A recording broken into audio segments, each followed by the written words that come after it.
옷으로 된 교복을 입었습니다. 네. 그리고 물 아주 사정 안 좋았고요. 그런데 2019년에 왔는데 전기가 들어오는 거예요. 네, 전기가 들어오는 거예요. 네. 물론 중간중간에 정전되기는 했지만 저는 정말 놀랐습니다. 네, 정말 놀랐고 너무 기뻤고요. 16년, 17년도에 왔을 때는요 화가 났습니다. 아니 무슨 놈의 정부가 이렇게 무능해가지고 공항이 저따위야. 저게 30년 넘은 제가 93년도 40년도에 본 공항이에요. 94년도에 본 공항이 2016년 7년 지금까지도 지금 좀 바뀌었죠, 그렇죠? 네, 근데 17년 8년이 되도록 똑같은 거예요. 지금 무슨 나라가 이따위야? 네, 막 투덜거리면서 이제 제가 나오기도 하고 그랬었는데요. 공항도 바뀌었죠, 전기 바뀌었죠. 근데 제가 그 전기 바뀐 거 보고 무슨 생각을 했냐면 몇 년 안에 여기가 드디어 한국처럼 이제 반문화가 생길 텐데 교회는 그 반문화로부터 청소년과 청년을 어떻게 지킬 것인가를 고민하고 있을까? 네. 그저께 제가 그 저녁 먹고 한 7시 반에 가는데요. 불 켜져 있더라고요.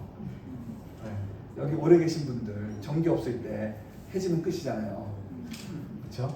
해지면 끝이고 그 다음에 개판이 되는 거잖아요. 네. 근데 사람들이 막 다니고 그러는데요. 네. 드디어 반문화가 여기 생겼습니다. 네. 그러면 여기 교회 청소년 청년들 밤에 나가 노는 겁니다. 그거를 5년 전의 개념으로 지금 아이들을 생각을 하면 얘네들을 사회의 세상에 뺏기는 겁니다. 그런 변화가 있었죠. 물도 많이 바뀌었죠. 도로, 이제 이 링로드가요 1993년도에 흑천지였습니다. 네, 그런 다음에 조금씩 바뀐 거잖아요. 네, 네팔의 변화가 이렇게 있습니다. 그리고 이 종교적으로도 또 좀 바뀐 것들이 있죠. 그것보다도 이 경제 환경이 많이 바뀐 거, 잘 아실 겁니다. 그렇죠? 네, 경제 환경이 많이 바뀌었고요. 이제 2017년도에 1인당 GNP가 1000불이었습니다. 여전히 낮습니다. 근데 과거처럼 못 먹고 못 사는 나라는 아닙니다. 그렇죠? 예. 이제 학교도 많아졌고요. 정말 나아졌습니다. 저는 요즘에 네팔 오면 너무 기분이 좋아요. 야, 이 사람들 잘 먹고 잘 사는구나. 너무 흐뭇하다. 너무 보기 좋다. 저 개인적으로 정말 그렇게 생각을 하거든요. 네, 참 좋습니다. 깨끗해졌고요. 참 여러 가지로 좋은데, 근데 이게 또 우리 사역에다가 갖다주는 이 아주 커다란 도전이 있죠. 다 아시잖아요. 네. 근데 이건 정말 큰 변화입니다. 이 큰 변화를 과거에 하던 것처럼 하면 우리 사역에 혜택을 받을 수 있는 네팔 사람들은 매우 적어진다. 그래서 이 사역의 전환, 사역의 개발 고민하셔야 합니다. 또 여러분 가정의 변화도 있잖아요. 여러분 개인의 변화뿐만 아니라 여러분 가정의 변화 있잖아요. 여러분 어린 자녀랑 같이 여기서 고생 하시다가 지금 자녀 다 한국에 갔잖아요. 다른 나라 가서 공부하고 있거나 직업 가지고 있잖아요. 그렇죠? 그러니까 예전에 못하던 사역 지금은 또 할 수 있게 됐잖아요. 그렇죠? 또 어떤 분은 지금 자녀 때문에 꼼짝달싹 못하는 분이 있죠.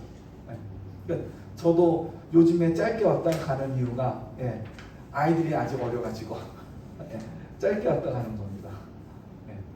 이런 그 가정의 변화, 또 건강, 그게 영향을 끼치죠.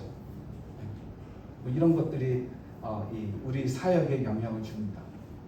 그러니까 이런 것들에 대해서 대비를 하셔야 돼요. 자, 그런데 이러한 변화들이 그러니까 우리 집안에서부터 나에서 변화가 일어나고 있고요. 내가 변화를 경험하고 있고 우리 가족이 변화를 경험하고 있습니다. 네팔 사회가 변화를 경험하고 있어요. 또 우리와 동역을 하고 있는 한국 교회가 변화를 경험하고 있어요. 그렇죠? 근데 그거에 대한 우리의 대응은 어땠습니까? 선제적이지가 않고 좀 체감 필요 중심적 아니었어요? 내가 뭐를 그러니까 내 나이가 이렇게 들어가고 있고 사역도 어느 정도 안정이 됐으니까 무르익었고 그러니까 내가 이제 이거는 한 2, 3년 안에 좀 대충 좀 조그맣게 축소시키고 다른 사람이 뭐를 해야지 이런 식으로 선제적으로 하기보다는 나 지금 이런 필요가 있는데 이거 어떻게 내 문제 해결을 해야 되는 거야? 네. 그러니까 당연한 문제 해결 중심적 혹시 아니었나요? 그리고 또 맨 땅에 헤딩하는 거야. 네. 우리 한국 사람들이 잘하는 거죠. 맨 땅에 헤딩하기요. 네. 목회도 맨 땅에 헤딩을 했었고. 네. 근데 혹시 여기서도 맨 땅에 헤딩하시는 거 아니에요? 혹시 어느 사역을 이렇게 가서 봤는데 이거 사역 괜찮은 것 같고 좀 좋은 열매가 나올 것 같고 한국 교회도 이 사역을 도울 수 있을 것 같고 해볼까?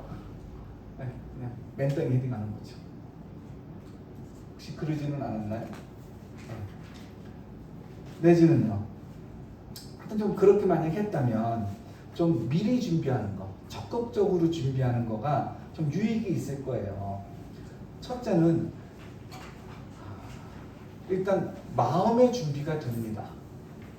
미리 준비해가지고 문제가 완전히 없어진다면 미리 준비 안 하는 사람 없을 거예요. 미리 준비해도 문제는 있을 수가 있거든요. 똑같은 문제가 있을 수 있습니다. 미리 준비해도요. 근데 이 미리 준비하면 적어도 내가 어떤 마음이 드냐면 그래 이런 문제가 있을 거라고 내가 미리 생각을 했었지. 그래 이거를 하는 과정에서 이 문제는 있을 수밖에 없는 거야. 마음이 얼마나 평안한가요? 그런 것이 있고요. 또 더 좋은 열매를 맺을 수도 있습니다. 그리고 두 번째로 사역자 그리고 사역자 가정에도 정서적으로 유익합니다. 생각해 보세요. 사역이 펼쳐는 놨는데 이게 기대하는 대로 안 풀리고 있어요. 그러면 그 답답한 마음으로 집에 들어왔어요. 그러면 머리는 복잡하잖아요.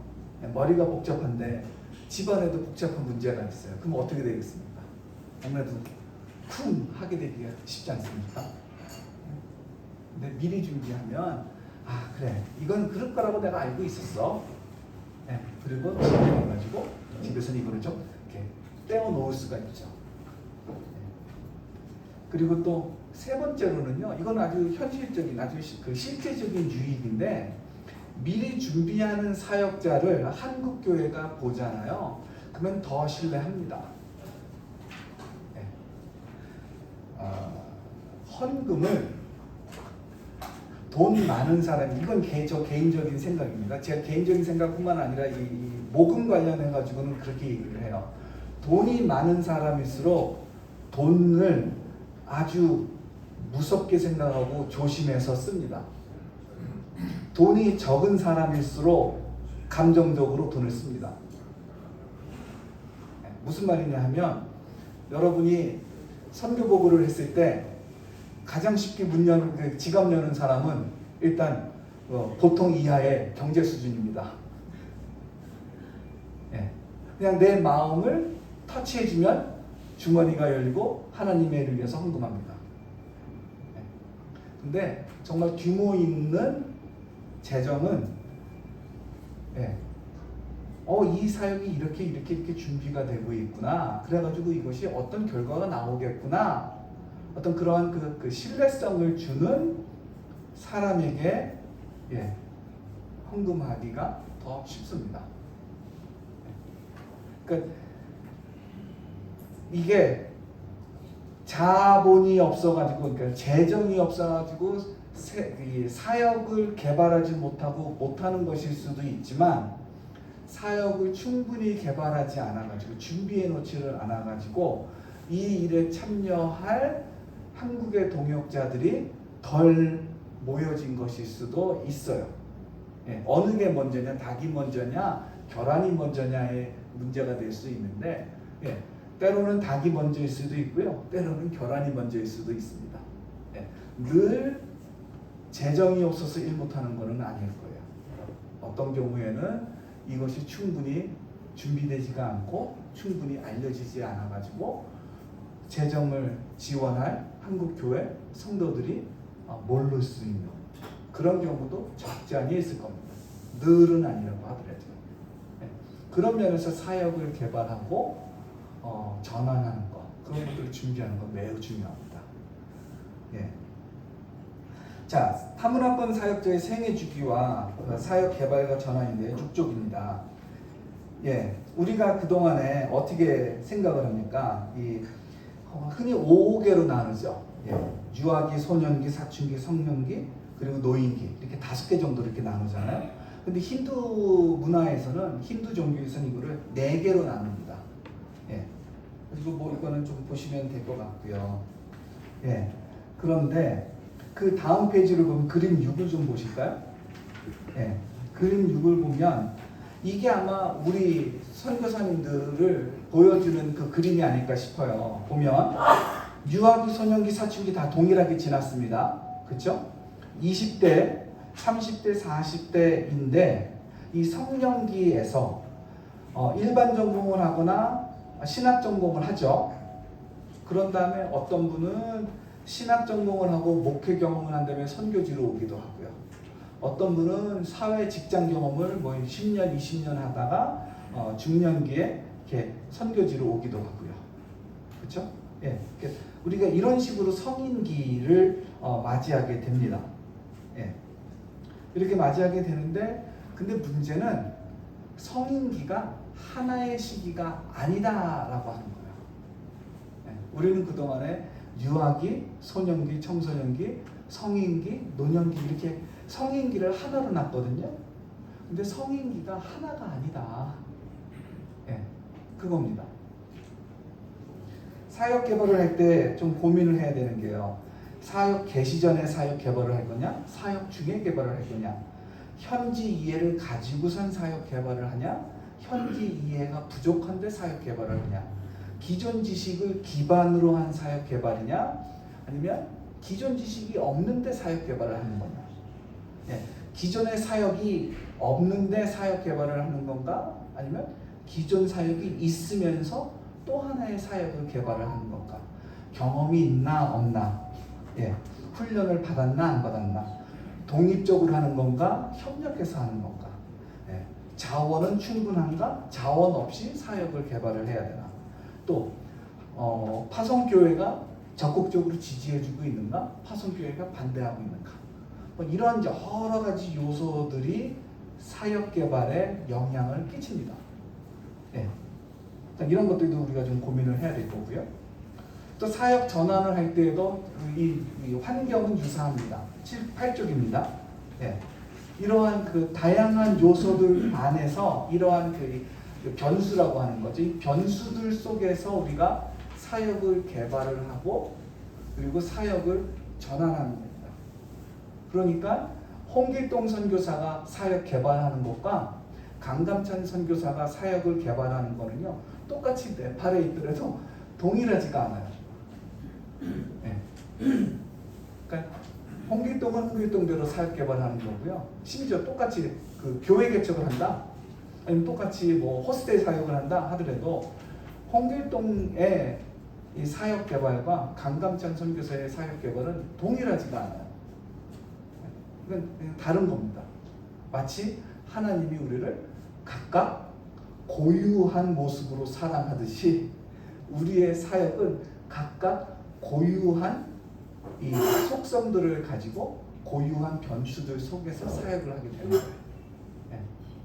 근데 그거를 고려하지 않으면 홍길동은 잘했는데 강감찬은 잘하지 못할 수 있습니다. 네. 변수가 다르기 때문에. 자, 그럼 이제 이러한 배경들이 있는 거고요.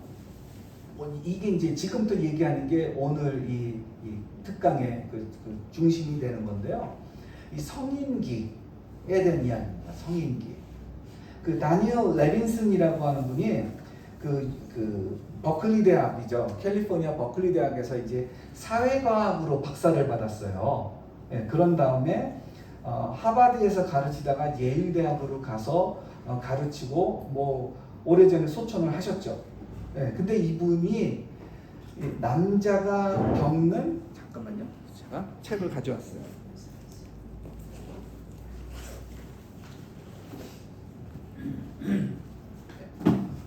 책을 썼습니다.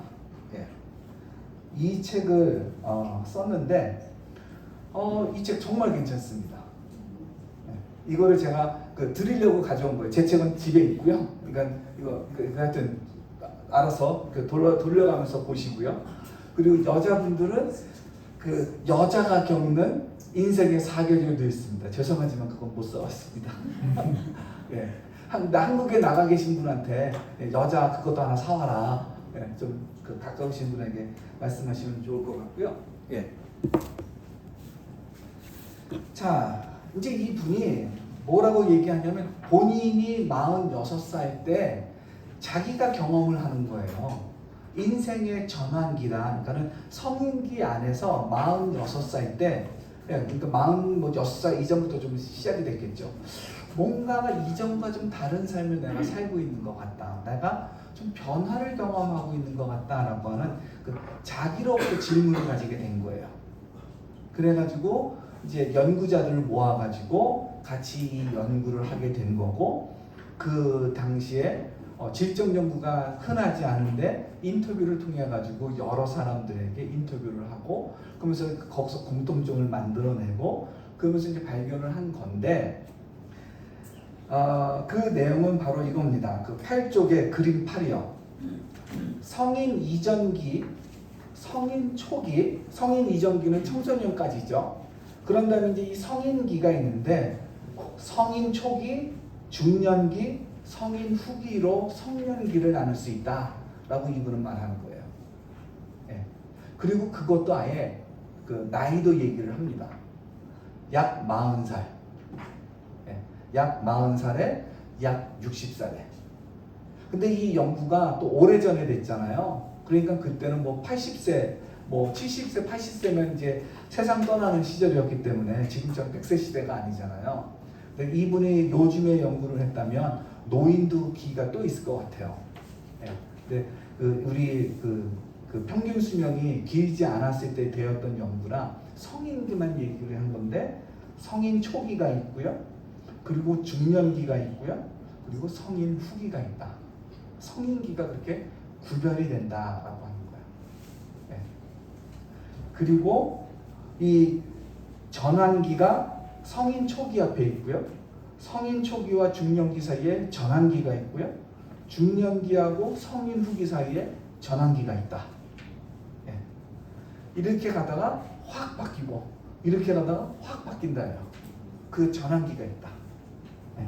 그러면 또 그게 한 시기가 이렇게 가다가 이렇게 바뀌는 게 아니라 이렇게 가면 여기가 똑같다가 아니라 여기 안에서도 시작기가 있고 안정기가 있다. 그렇게 되는 거예요. 예. 그리고 또 이 안에서도 그 성인 초기도 20살에서 40살인데 30대에 한 번 더 작은 전환기가 있다. 또 그 중년기에서도요. 중년기는 40살에서 60살인데 50세 정도 해가지고 중간에 또 작은 전환기가 있다. 예. 그래서 전환기, 성인기에 입문을 하죠. 예. 그 적응을 하는 거예요. 이제 뭔가가 이렇게 좀 다져지고 안정되는 거죠. 예. 그러다가 전환기는 작은 전환기예요. 그런 다음에 40살이 될 때까지 뭐 그게 39이 될 수도 있고 43살이 될 수 있는데 안정기로 이렇게 쭉 가는 거죠. 예. 그러다가 전환기가 꽉 오는 거예요. 예. 그러면 그게 불행한 사건으로 올 수도 있는 거고 좋은 일로 올 수도 있는 거고 그건 뭐 전환기의 시작은 그 원인은 다양할 수가 있는데 그러나 하여튼 20, 40, 60 그리고 그 중간에 30, 50 그리고 70 이러한 중간 전환기도 있다라고 하는 거예요. 네. 네. 그것이 바로 그 다니엘 레빈슨이 말하는 이 인생의 사계절입니다. 네. 성인 초기 이거는 여러분이 18세부터 45살 이 정도고요. 이 안에서 변화를 경험할 수 있고 이제 그런 거죠. 예. 그리고 그 뒤에 9쪽을 보면 중년기로 들어가게 되고요. 이 전환기가 한 40살에서 45살 정도 됩니다. 성인 초기 내지는 중년기의 일부이기도 하고요. 개인적으로는 아주 큰 사건이 있을 수가 있죠. 예. 흔히 부모님이 돌아가시거나 신체의 변화, 극적인 사회적 사건, 예를 들어서 그러니까 민주화가 있을 수도 있고요. 아니면은 누구의 어떤 큰 행복, 불행이 있을 수도 있고요. 그래서 심리의 변화도 있을 수도 있고요. 또 개인적으로 이혼이 있을 수도 있고요. 우울감이 있을 수도 있고요. 질병, 그리고 이제 자녀가 이제 서양은 결혼을 빨리 하잖아요. 20살 초반에 하니까. 그럼 빈둥지가 있을 수도 있고요. 여러분들 중에 그 자녀가 이제 다 그 대학 가고 직장 생활하느라 이제 두 분만 살게 되셨어요. 어떠세요? 너무 행복하신가요? 지금은 그러시지만 낯설지 않으셨어요? 그렇게 애 때문에 부부싸움을 했는데 아이가 없어지니까 어떠세요? 문제의 원인이 없어지니까 사이 좋아졌나요? 그러니까 우리가 하여튼 살아가면서 같이 살고 나면 뭔가 변화를 겪는 거예요. 그런 것들. 또 중년 생물학적 심리적인 변화가 있죠. 또 세대의 계열이라고 하는 게 있는데 그게 9페이지 중간에 보면 세대의 계열이요. 이제는 40대가 되면 더 이상 나는 마음은 20대인데 그 20대는 나를 40대로 안 봅니다. 20대랑 같이 밥 먹는 게 어려워요. 내가 밥 사주면 먹을 수 있지만 그 n분의 1로 페이하면서 20대랑 같이 밥 먹기 너무 힘들어요. 그게 바로 세대의 계열이라고 얘기를 하는 겁니다. 그러니까는 40대가 되면 중간관리층 아니면 정말 많이 발전을 하고 성취를 하셨으면 최고위층에 있는 거잖아요. 그 최고위층에 있는 사람이 말단 직원과 아주 소탈하게 소통하고 잘 지내는 거야. 그거 쉽지 않습니다. 그렇죠? 어떤 그런 것들을 얘기를 하는 겁니다. 그러면 이제 나는 지도자예요. 나는 어른이에요. 그러면 어른에게 기대하는 게 있죠. 그게 뭡니까? 주머니는 지갑은 빨리 열고 그리고 말은 가급적 덜하고 그러면 젊은이들한테 인기가 있잖아요. 그리고 그 조언을 해주는 사람이 된다든지. 그러니까 이 성인 초기 사람들과 사이좋게 지내야죠. 친구가 아니라 선배로서. 그렇죠? 어떤 그런 역할 변화도 있게 되는 거고요. 그러면서 이제 요 시기가 되면 중년기가 되면 이런 질문을 하죠. 내가 그동안에 뭐 했지? 자기 성찰을 합니다. 나 이제 지금 내가 어디에 있는 거야? 나 이제 얼마나 남아 있어? 인생의 의미를 묻는 거죠. 청소년 때 인생의 의미는 되게 막연한 인생의 의미잖아요. 그렇죠? 근데 이 중년기가 되면 구체적인 인생의 의미를 묻죠. 나의 인생은 정말 값어치가 있었나? 그런 질문을 하게 됩니다. 자, 이제 이랬을 때 어떤 그 절정 순간의 사건이 이제 있게 되죠. 승진을 계속 할 수도 있고 승진을 하다가 더 이상 못하는 거예요. 그 충격이죠. 가족이 사이좋게 잘 지냈는데 어느 날부터 갑자기 갈등이 있는 거예요. 내지는 너무 행복하게 잘 지내고 있어요. 또 주변에서 인정을 해주거나 주변에서 험담을 하거나 평가 전화를 하거나. 왜냐하면 어느 정도의 성취가 있기 때문에 성취가 있기 때문에 그거를 좋은 마음을 가진 사람은 칭찬을 할 것이고요. 배 아픈 사람은 평가 절하를 할 것이고요. 우리가 인간이니까. 그렇죠? 또 질병, 죽음 이런 것들을 이제 경험하게 되고 성인 후기는요. 이제 중년의 전환기랑 비슷합니다. 그런데 여기서의 특징은 신체적 감퇴가 뚜렷하죠. 중년기 시작할 때에 비해서요. 주변 사람들이 죽거나 또 주요 질병을 앓고 있죠. 저도 이제 그 혈압약을 먹기 시작을 했습니다. 제가 혈압약을 오랫동안 안 먹었는데요. 혈압약을 먹는 이유가 혹시라도 커다란 교통사고가 났을 때 혈압 높아가지고 수술 못할까봐. 가지고 제가 약 안 먹으면 150, 160 나오거든요. 가지고 이 혈압 때문에 수술 못하는 일이 생길까봐 혈압약을 그냥 먹는 거예요. 그러면 그래야 뭐 들어가서 수술하게 됐을 때 딱 할 수 있습니다. 하여튼 예, 이 신체의 감퇴를 경험을 하게 되죠. 예. 그리고 60대 초반에 성인 후기가 시작이 됩니다. 이게 뭐 80세, 85세까지 지속이 되는 거고요. 이제 여기는요 뭐냐 하면은 사회의 중심부로부터 이제 비껴져 나가고 있는 거예요. 예. 그러니까는 중년기는 존경받는 어르신이었잖아요. 존경받는 어른이었고 순정해야 되는 어른이었다면 60이 넘었으면서부터는 그냥 사람 대 사람으로서 나이에 대한 존경이 있을지는 몰라도 이제 힘이 없어지는 거잖아요. 예. 그러니까 뭐랑 비슷한 거냐면 군대에서 왜 이등병 들어왔을 때 예전에 요즘 군대는 아닙니다. 옛날 군대는 뭐라고 얘기했나요? 말년병장이 뭐 시켜요. 그리고선 상병이 뭘 시켜요. 이병이 말년병장만 들어야 될까? 상병만 들어야 될까? 막 왔다 갔다 해요. 네. 그때 말년병장은 뭐라고 얘기해요? 야, 누가 더 높아? 이등병은 말년병장만 막 들으려고 하죠. 그때 더 무서운 말이 있잖아요. 상병이 뭐라 그러죠? 너 누구랑 더 오래 사니? 네. 똑똑하면 누구 말 듣습니까? 상병 말 듣죠. 순진하면 누구 말 듣습니까? 병장 말 듣죠. 예. 그러니까 60세가 그러니까 이 60세 이후가 바로 좀 그러한 그 힘이 그러니까 사회적 권력이라고 할까요? 예, 그 권력이죠.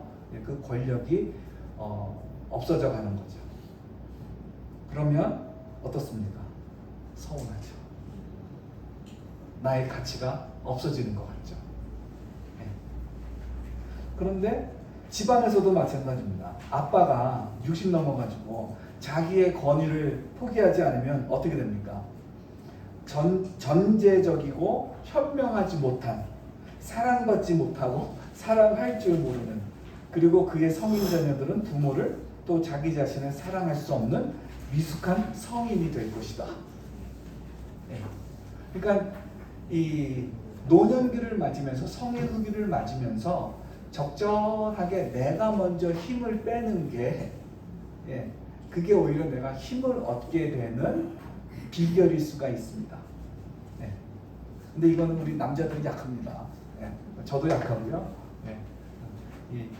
내가 힘을 빼야 되는데, 내가 힘을 빼야 되는데, 그랬다간 얘는 날 아주 우습게 보는 거 아니야? 뭐 내지는 또 한편으로 나 아직도 싱싱해, 나 창창해, 나 더 할 수 있어. 네. 그런데 20대가 40대랑 친구 안 하잖아요. 마찬가지로 20대가 40대가 60대를 그렇게 보겠냐고요. 그게 아니잖아요. 자, 경력에서도 이 노인기에서 자기의 권자를 고수하면 자신의 세대에서 벗어난 사람이 되는 거예요. 일반적으로는 이제 그 물러나는 세대거든요. 아까 그 세대의 계열 기억나시죠? 세대의 계열. 20대는 뭐 하는 겁니까? 막 왕성하게 일을 하는 거예요.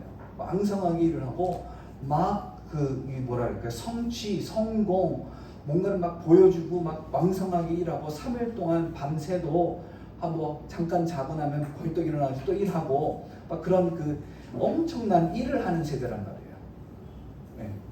40대는요. 그렇게 하다가 훅 갑니다. 40대는 뭐 하는 거예요? 그러한 젊은이들한테 좀 조언을 주고 지도력을 발휘하고 더 잘할 수 있도록 해주고 또 막 제멋대로 가는 사람들이잖아요. 20대가. 그렇죠? 그 제멋대로 가는 사람들 또 통제도 해야 되고요. 그러면 60대는 이제 젊은 너희들 이렇게 되는 거죠. 그러면서 한 걸음 뒤로 오고 그러면서 정말 그 손자에게 할아버지와 같은 모습, 어떤 그러한 역할들이 있는 거죠.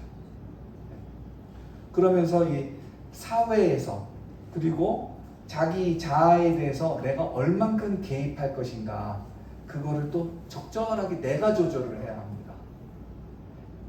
사회에 내가 얼만큼 개입하지, 그거를 내가 조절을 이제 해야 되는 게 그게 중요한 거죠.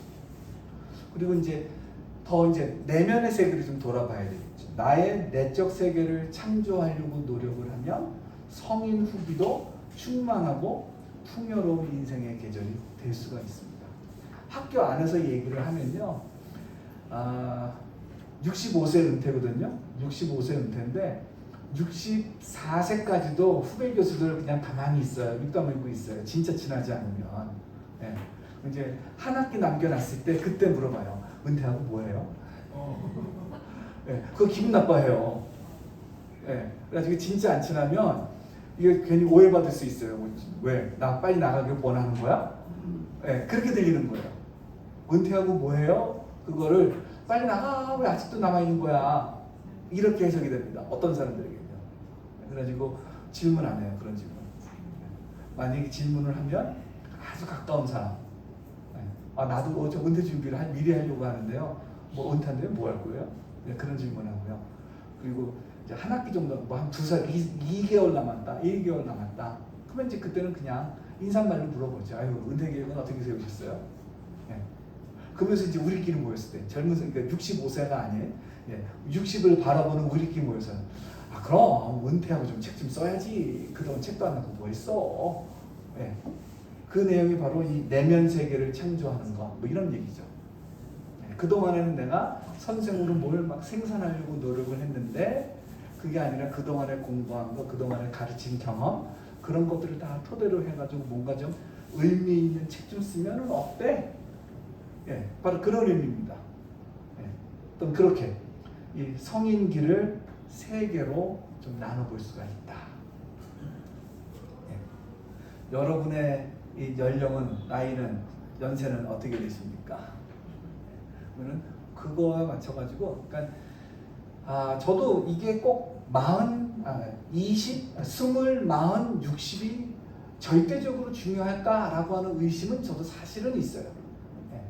그런데 그 레빈슨 교수는 하여튼 대략 그렇다라고 얘기를 하니까 뭐 20살, 40살, 60살, 60살 그렇게만 아니래도 뭐 22살, 아니면 19살이 될 수도 있고요. 42살, 43살 될 수도 있고요. 59가 될 수도 있고 63이 될 수도 있고. 그러한 것, 그리고 중간에 작은 규모의 전환기이 있다. 네. 그거를 여러분이 아셔야 됩니다. 그거에 이제 여러분이 뭐를 하셔야 돼요? 그러한 여러분과 사역을 어떻게 연결할 거냐라고 하는 겁니다. 내 인생에 그 성인기 초기에 전환기가 와요. 그거는 아마 그 30세 전후로 해가지고 선교지에 처음 나오시는 분들, 그러면 이제 성인 초기에 그걸 경험하신 거예요. 그러면 그때 뭐가 있었어야 되냐면 이 전환기를 위한 준비가 있었어야 되는 거예요. 사역 개발이요. 네. 그게 아마 신학대학원을 졸업하고 부교육자로 몇 년 교회에서 사역하는 것일 수가 있어요. 네. 그리고선 선교지에 와가지고 이제 40살, 45살이 되셨어요. 그럼 이제 여기서 한 번 더 전환기가 일어납니다. 네. 그러면 그때 여기 네팔에 오신 지 최소한 5년이 넘었고 10년이 넘었을 수가 있죠. 네. 그러면 여기에 대한 경험도 있으시고 지식도 있으시고 또 사역에 대한 이 바라보는 관점도 있으시단 말이에요. 그렇죠? 그러면은 이거를 내가 어떻게 준비하지가 있어야 돼요. 이거를 저는 어떻게도 말할 수 있냐면은 군대에서 보병들한테 전 통역이어서 잘 모르는데 그래서 조금 많은 걸 얘기를 하면 어떻게 되냐면은 눈이 먼저 가고 그 다음에 총이 가는 겁니다. 총을 먼저 가고 눈이 가는 것이 아니라 눈을 먼저 돌리고 총 돌리고. 그런가요? 하여튼 저는 그렇게 배웠습니다. 먼저 보고 겨누고 그리고 쏘고. 근데 혹시 과거에는 먼저 총을 갖다 대고 그 다음에 봤다면 이제 이후로는요, 사역의 개발, 사역의 전환, 그거를 좀 투자하시는 게, 거기에 시간 투자하시고 거기에 돈 200불, 300불 투자하는 거요. 그거 2만 불, 3만 불을 아끼는 겁니다. 시간을 아끼는 거고 두통거리를 아끼는 겁니다. 심지어 돈 2,000불, 3,000불 쓰셔도 괜찮아요. 그 사역이 괜찮아 보이시는 거잖아요. 그러면 그 사역을 최대한 배우려고 시간도 쓰시고 돈도 쓰세요. 그래봤자 저는 뭐 2,000불, 3,000불 아마 그렇게 쓰기 힘들걸요. 그러면 여러분이 잘 이해를 하시게 될 거고요. 그런 다음에 그 사역에 들어가는 것. 이제 그렇게 돼야 될 텐데 10쪽에 그림을 보실까요? 자, 사역을 준비합니다. 그래서 사역을 개발하고 그 사역을 유지해 갑니다. 그러다가 사역을 전환할 수도 있고 아니면 사역을 하나 더 추가할 수도 있습니다. 그렇죠? 근데 그때도 뭐를 해야 돼요? 먼저 준비를 하셔야 돼요.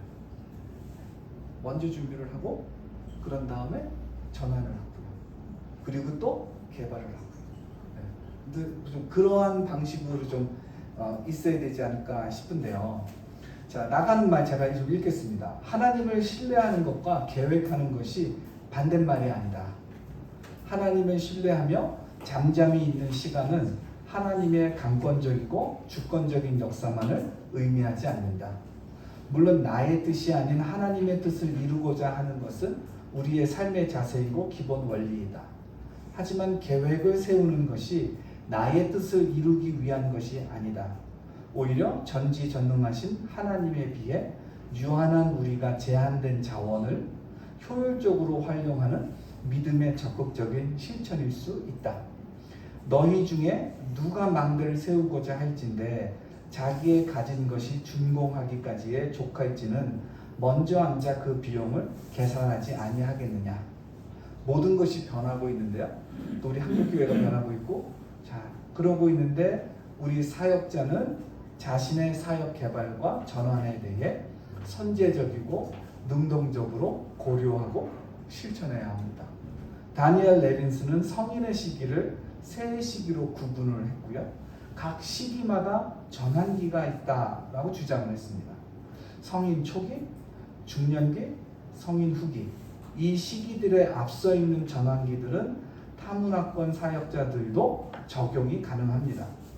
여기에 참석하신 그 선교사님들은 사역 개발과 전환을 잘 하셔가지고 좋은 열매를 많이 거두시고 또 잘 은퇴할 수 있으시기를 바랍니다. 자, 여기까지고요. 혹시 질문 있으실까요?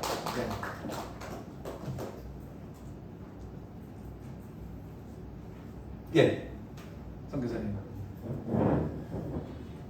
강의를 들을 때 맨 앞에 앉은 스타일인데 오늘 뛰어들으니까